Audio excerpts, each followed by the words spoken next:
Bos, pada tahu empal gentong nggak sih? Makanan khas kota Cirebon itu loh. Kenapa bisa namanya empal gentong ya? Ternyata nama empal gentong ini diambil dari cara memasaknya, yang dibuat dalam kuali atau periuk tanah liat alias gentong, bos. Nih, tim cuan kasih tahu deh salah satu empal gentong legend di Cirebon. Lulusan SD yang bisa cetak cuan sampai ratusan juta per bulan. Selain rasanya, apa sih yang bikin bisnis ini panjang umur? Yuk, kita kulik, bos. Halo bos, selamat datang di Empal Gentong Haji Apud. Mau tahu gimana ngerintis usaha saya? Tetap di Cuan, bos.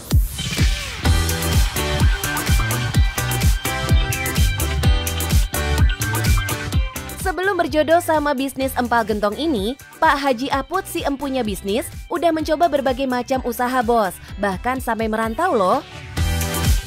Pria berusia 69 tahun ini juga pernah menjalankan usaha kue selama 20 tahun, bos. Tapi terpaksa mundur teratur karena modalnya yang lumayan besar, bos. Akhirnya, Pak Haji memutuskan untuk kembali ke kampung halamannya. Ternyata rezekinya Pak Haji ada di kampung halaman sendiri, bos. Jadi terpaksa Pak Haji pulang kampung lagi, pulang di Cirebon lagi. Terus berpikir, apalagi usaha ini. Nah, punya ide, coba aja dagang empal gentong gitu ya. Karena selama ini belum ada di jalan raya ini empal gentong yang mangkal. Waktu itu empal gentong kan keluar masuk kampung, keluar kampung, dipikul semua. Pak Haji menjual empal gentongnya seharga 12 ribuan aja, bos. Pantesan aja, langsung pada ngerubung datu yang beli.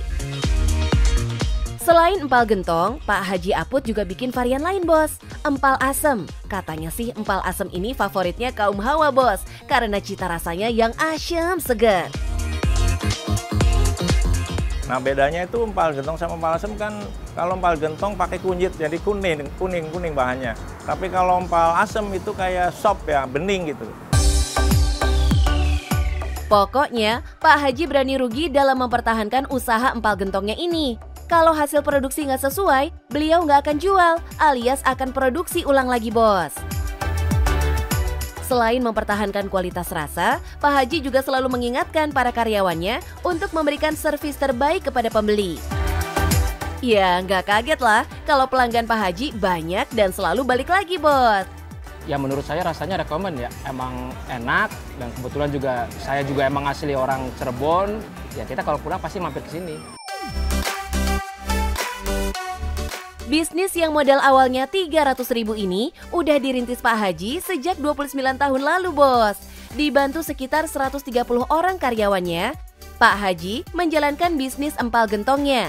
Selain itu, Pak Haji turut membantu menyediakan lapangan kerja di lingkungannya, bos. Mantap, Pak Haji. Kalau boleh tahu nih Pak Haji, bisikin dong omsetnya sekarang berapa sehari? Hihihi. Empal gentong Haji Apud itu sehari habis 50 kilo, bos. Terus kalau 50 kilo itu menjadi 500 mangkok ya. Wadidaw, sekarang omsetnya sampai 12 juta rupiah per hari di satu outlet, bos. Pak Haji punya 3 outlet loh, bos. Jadi satu bulan bisa sampai ratusan juta. Wah, menyala Pak Haji. Wah, hebat Pak Haji. Walaupun udah sukses, tapi tetap terus semangat di usia yang tidak muda lagi. Alhamdulillah, Pak Haji sendiri sebetulnya ya sekolahnya lulusan SD.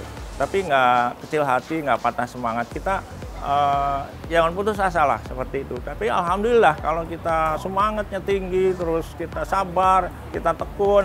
Dan yang terakhir kita berdoa sama Allah kan. Ya alhamdulillah. Sukses seperti sekarang.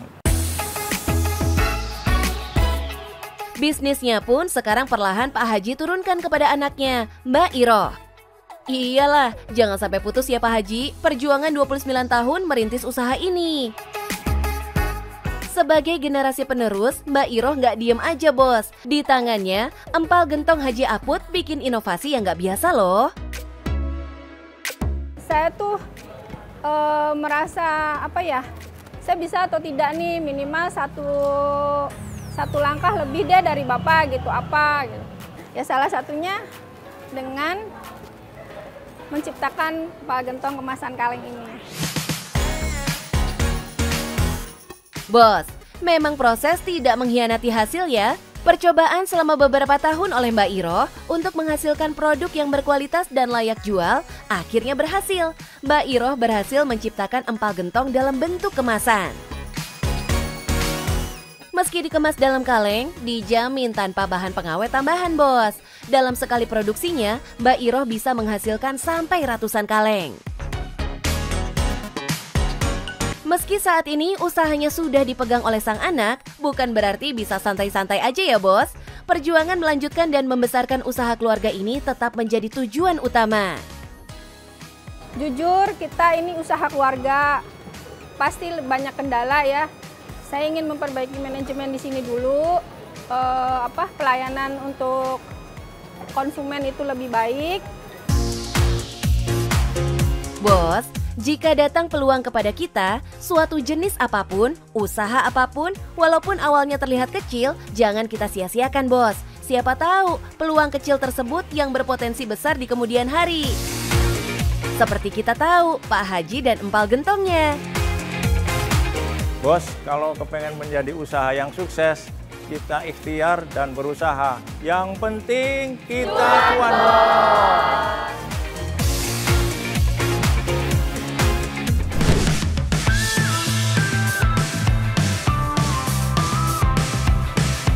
Bos, di bulan Ramadan ini saatnya banyak berbuat amal. Dan jangan lupa memperbanyak ibadah ya, Bos. Ngomong-ngomong soal ibadah, peralatan sholat seperti sajadah jadi bagian penting kita punya saat kita sholat ya, Bos.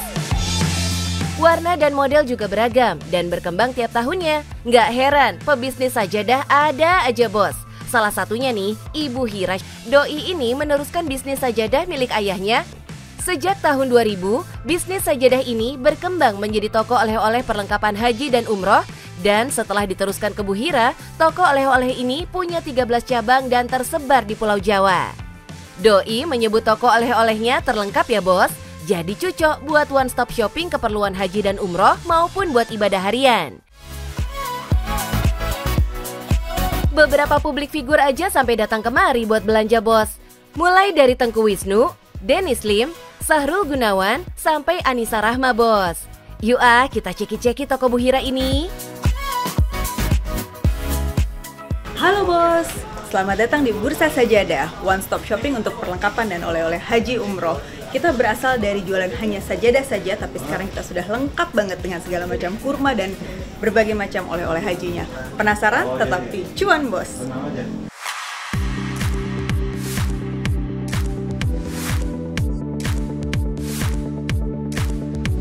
Nih bos, Wonder Woman kita, Bu Hira, yang mulai menjalankan bisnis ini sejak tahun 2008 bos.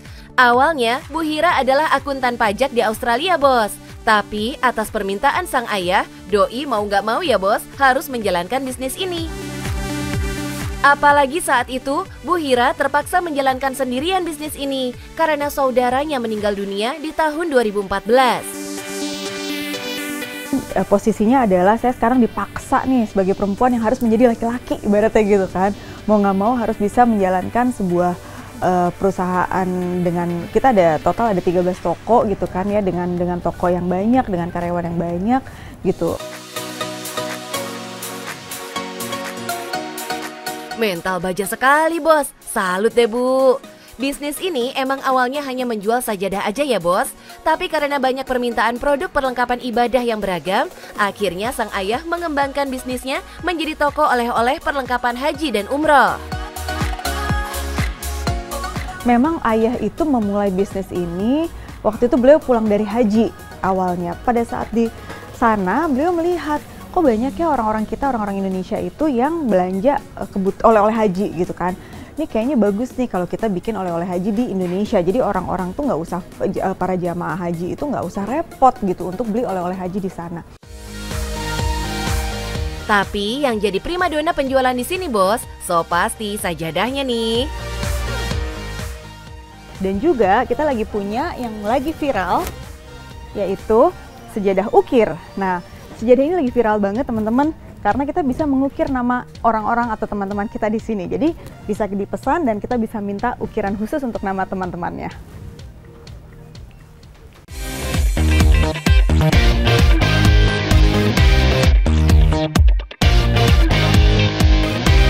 Kerennya nih bos, saking viralnya, penjualan sajadahnya bisa mencapai 1.000 lebih bos. Emang sih sajadah ini cocok banget buat oleh-oleh. Apalagi harganya murce banget bos, cuman dari Rp40.000 aja sampai Rp60.000. Selain sajadah ukir, masih ada lagi nih sajadah kubah, sajadah tebal maupun sajadah lipat. Nah ini cocok banget buat kaum milenial jompo. Kalau pinggang pegel sehabis baca Al-Quran, bisa banget nyender sebentar di lipatan sajadahnya yang bisa menyangga berat badan sampai 100 kg. Hehe. Harganya juga cukup terjangkau bos. Dengan fungsi seperti ini ya bos, cuma 200 ribuan aja. Selain sajadah nih bos, ada yang nggak boleh dilewatkan, yaitu parfum bos. Bersih dan wangi adalah bagian dari iman ya bos. Di sini banyak parfum non-alkohol bos. Mulai dari aromaan bunga sampai kesturi yang harganya puluhan ribu rupiah sampai jutaan rupiah. FYI nih bos, toko oleh-oleh ini udah tersebar di Pulau Jawa ya bos. Mulai dari kota Bandung, Jakarta, Depok, Cirebon sampai Surabaya. Wah, no kaleng-kaleng ya bos bisnisnya.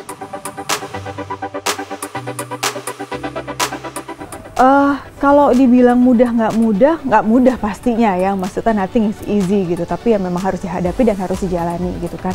Di awal-awal memang banyak persinggungan lah ya. Peluang bisnisnya emang menggiurkan ya bos. Bu Hira bisa banyak mendulang cuan saat menjelang Idul Fitri, umroh maupun saat musim ibadah haji. Para jamaah jadi nggak perlu riwah mempersiapkan kebutuhan ibadah haji maupun umroh ya bos, karena di sini tersedia lengkap. Mulai dari pakaian ihram, mukena, topi, sampai tas kecil yang berisi peralatan mandi. Nah, kalau mau menambah keperluan ibadah atau kasih oleh-oleh, bisa banget bos. Di sini ada berbagai macam oleh-oleh, mulai dari parfum, cemilan khas Arab, sampai peralatan sholat bos. Saking lengkapnya, Bu Nurhaya jauh-jauh datang dari Serang untuk berbelanja di sini, bos. Soal harga, bisa dibilang di sini harganya lebih murah, bos. Apalagi doi member di sini, jadi dapat potongan lagi, bos. Mantap. Lengkap. Kebanyakan kan barang-barang asal Saudi ya.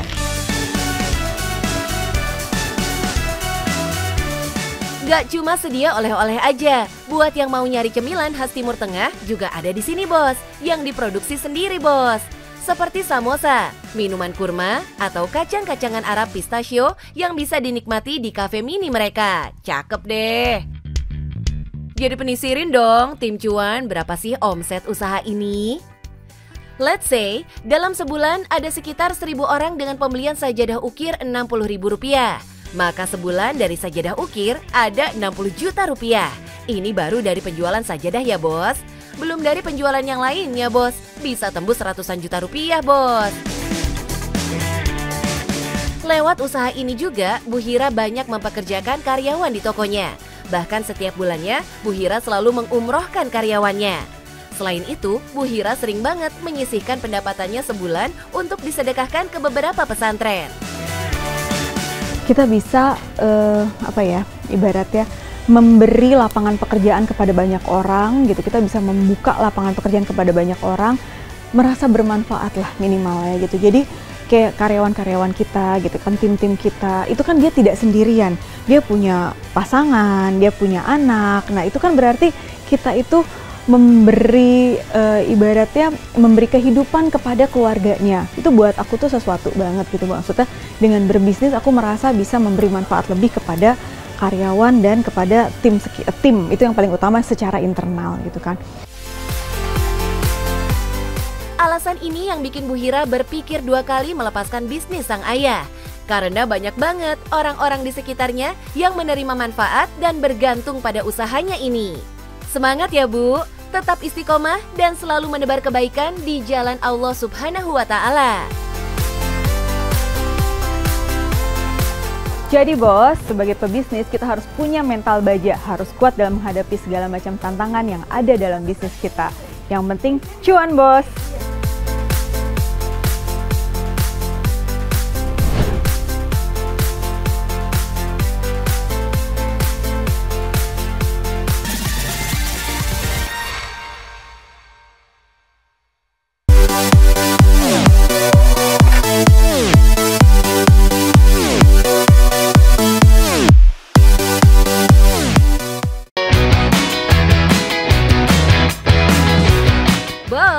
Siapa nih yang di bulan puasa nggak cuma rajin ibadah, tapi juga tetap rajin kulineran? Ada yang viral, langsung tancap gas disamperin. FOMO gitu loh. Nah, bos, tim cuan juga paling nggak bisa nih nyuekin yang viral-viral kayak gini. Karena biasanya yang viral itu pasti mengundang cuan, ya kan?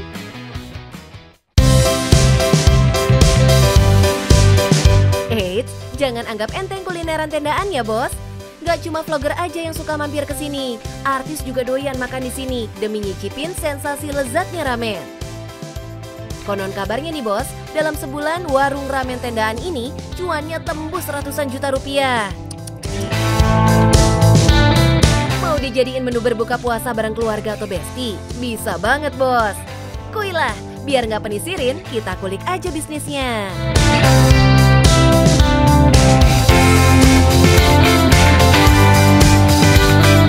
Bisnis kuliner ramen tendaan, kenapa enggak? Yang penting cuan bos.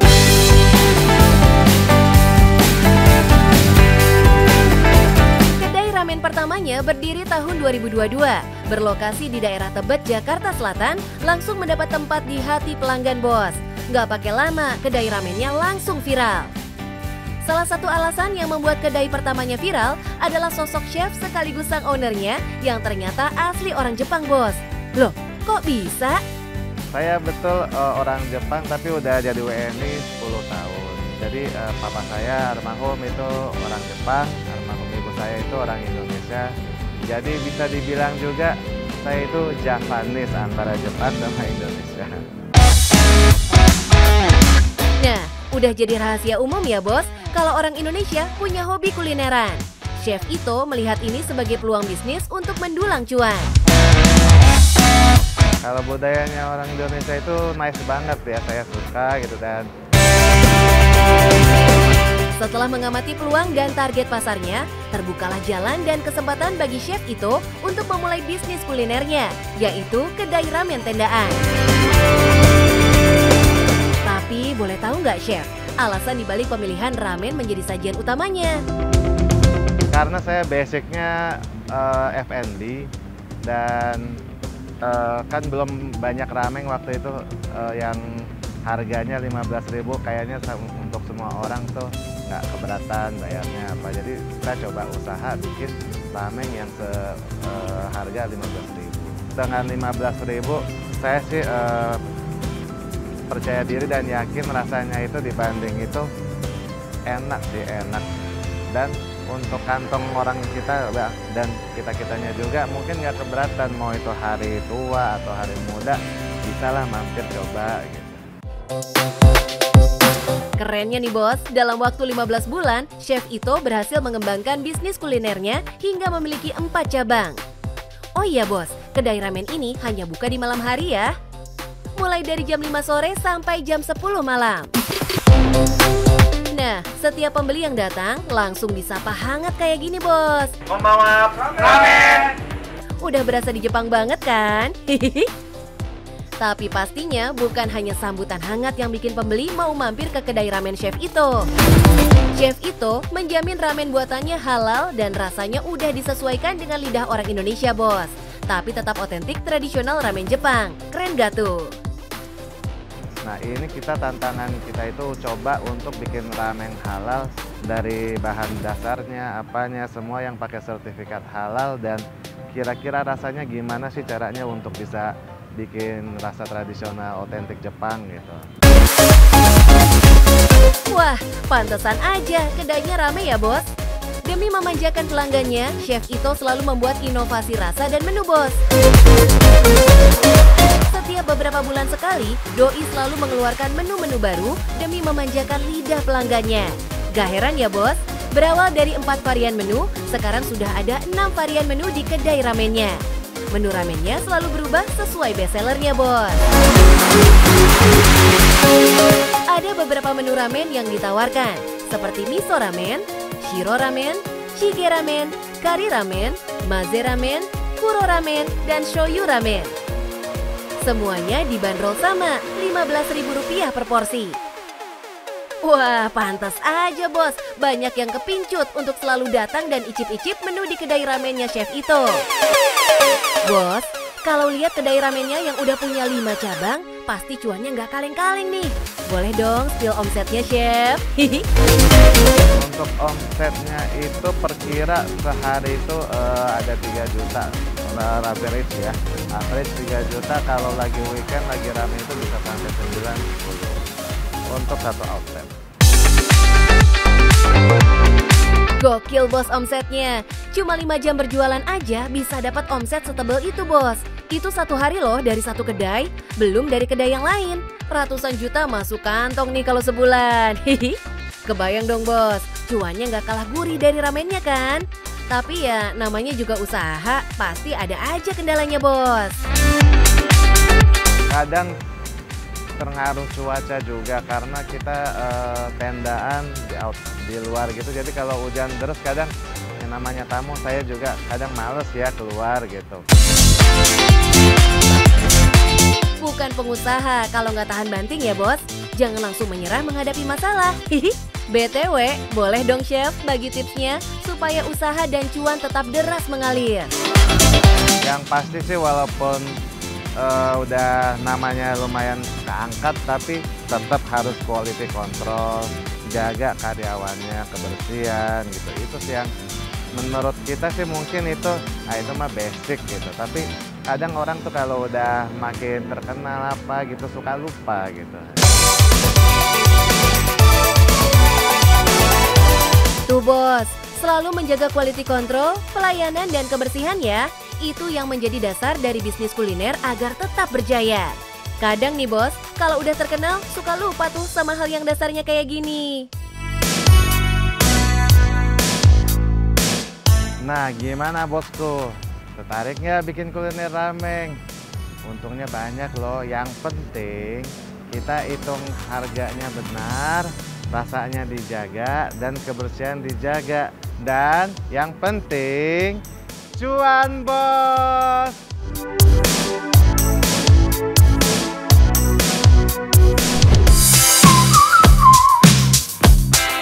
Bos, musim hujan emang bikin bete ya. Apalagi kalau udah weekend, di jalan udah pasti macet. Gimana kalau waktunya quality time bareng keluarga atau si kecil? Bikin kesel ya. Tapi tenang bos, ada rekomendasi nih buat liburan bareng si kecil yang bisa dijajal bos. Lokasinya berada di salah satu pusat perbelanjaan Kota Depok. Di sini bisa banget menemani si kecil bermain berbagai wahana seru, bos. Saking antusiasnya, tempat ini dalam sebulan bisa didatangi pengunjung sampai 1.500 warga Depok nih, bos. Penasaran nggak, bos? Ada wahana apa aja di sini? Yuk merapat, bos. Halo, selamat datang di Ratu Permainan. Walaupun kita konsepnya indoor, tapi kita punya banyak permainan loh. Kalau kalian penasaran, tetap di tune, bos.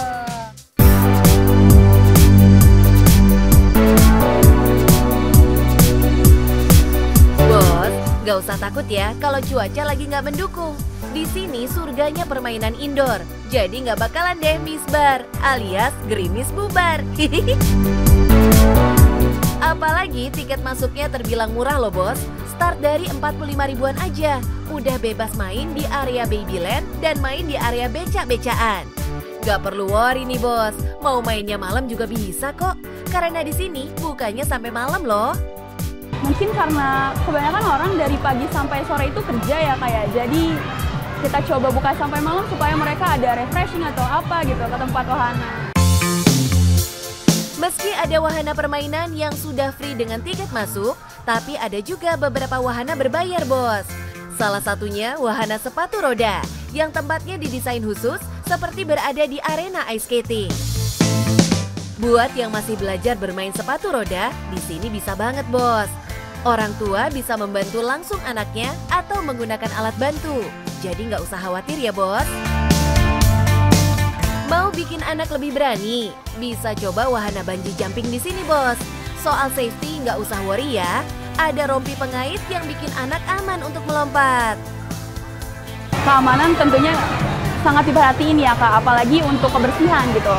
Karena sebelum opening kita juga diadakan prepare untuk wahana masing-masing. Kita selalu sanitasi mandi bola, istana balon, dan wahana lainnya juga. Wow banget nih bos. Soal safety nggak kaleng-kaleng di sini. Meski di sini wahana permainan indoor, tapi ada juga permainan airnya bos. Halo bos, ini wahana favorit kita nih. Harganya 10 ribuan aja. Walaupun kita konsepnya indoor, tapi kita nggak mau kalah sama yang outdoor.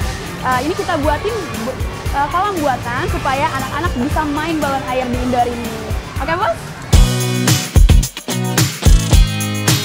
Keren nih bos, lengkap banget wahana permainannya. Buat yang senang main air bisa langsung ke sini. Dengan tiket masuk wahana hanya Rp10.000 udah bisa happy bos. Selain itu, masih ada juga wahana sepeda, motor dino, becak-becaan yang bisa dimainkan di sini. Semuanya gratis bos. Bisa banget dimainkan orang dewasa maupun anak-anak. Jadi bisa main bareng sama anaknya ya bos. Masih ada juga nih Rainbow Slide. Dan buat orang tua yang mau ngajakin anaknya main mobil-mobilan, kudu coba nih yang namanya Rainbow Car. Gak usah ragu ya bos, kalau mau datang ke sini bawa si kecil yang berusia 6 tahun ke bawah. Di sini ada area khusus Babyland yang cocok dimainkan oleh anak usia 1-5 tahun. Jadi nggak rebutan deh sama anak-anak yang lebih besar bos. Konsep wahana indoor ini ternyata bisa bawa cuan lumayan ya bos. Kebayang nggak kalau dalam sebulan bisa datang pengunjung sampai 1.500 orang? Kalau dihitung-hitung bos, dengan harga tiket masuk Rp45.000, maka dalam sebulan sekitar Rp67.500.000 masuk kantong bos. Cakep banget ya cuannya. Ini baru dari tiket masuk bos, belum dari wahana berbayarnya. Bisa tembus deh ratusan juta. FYI aja nih bos, sebelum buka cabang di Depok, playground ini udah buka di Cibubur bos. Sebelumnya kita buka di Cibubur, cuman karena antusiasnya terlalu banyak, jadi kita coba di Depok ini. Wah, ngelihat potensi bisnis playground yang cukup tinggi, sang owner sampai buka 3 cabang. Ini nih, namanya baru pengembangan bisnis bos. Salah satu kunci sukses bisnisnya adalah pemilihan lokasi yang strategis ya bos. Berada di pusat perbelanjaan kota Depok, peluang pengunjung yang datang bisa lebih tinggi karena bisa sekalian berbelanja dan mengajak anaknya bermain. Pantes aja, pas buka cabang baru langsung rame karena minim kendala ya bos. Wong udah punya bekal dari pengalaman sebelumnya. Nah bos, makanya konsep indoor ini sangat menjanjikan ya. Makanya kita berani buka 3 cabang. Yang penting tetap cuan bos.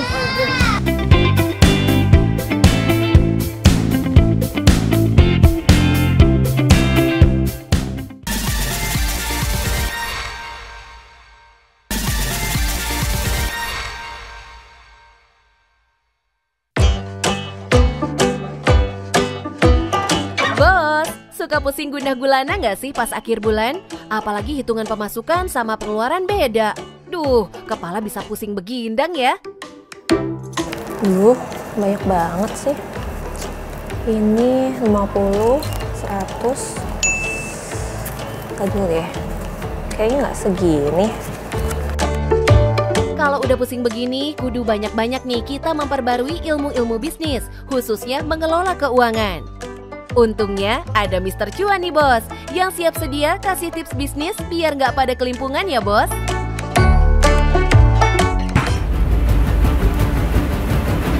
Bingung kan ngelola keuangan? Mister, iya nih. Setiap hari keuangan minus terus, mana belum bayar pegawai, terus belum beli bahan baku lagi. Gimana ya Mister? Mau tahu gimana caranya mengelola keuangan yang baik dan benar? Mau Mister.